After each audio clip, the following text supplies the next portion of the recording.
Continue morning needs natics. Needs magsasaka. Continue ng pagdudulos.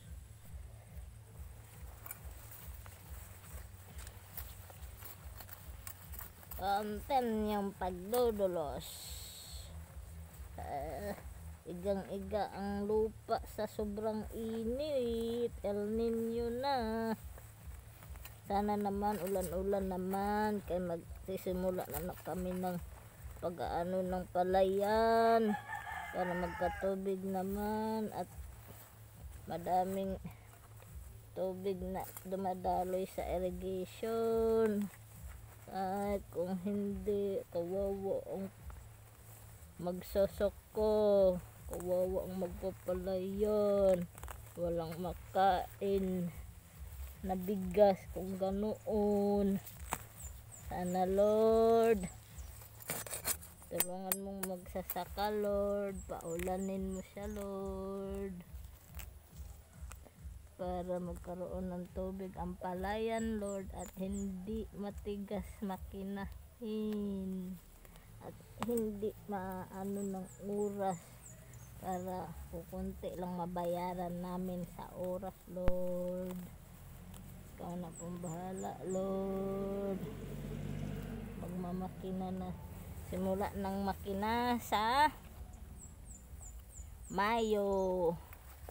Ngayon na April, naglilinis lang sa sa palayan muna, pagpapalaypay ng basig at pagbubunot ng pinagharvesteran, ipatong sa malalim na bahagi ng palayan na pinagharvesteran para pag ng pagtatalok hindi lang siya nakapatong, nakabaon din siya. Needs nothing. Ganito ang buhay ng magsasaka, parang damo, paulit-ulit lang. Nakaani, tanim na naman.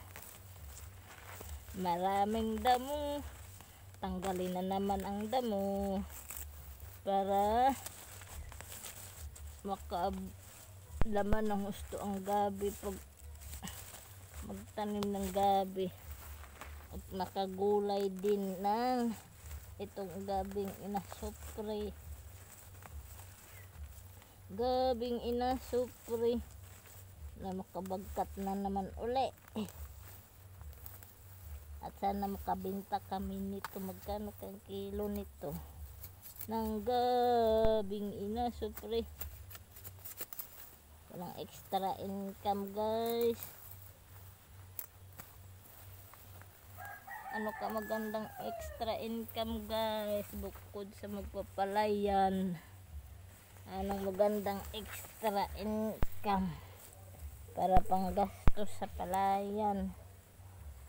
Mahal ang gastusin ng palayan, mahal ang pang-spray ng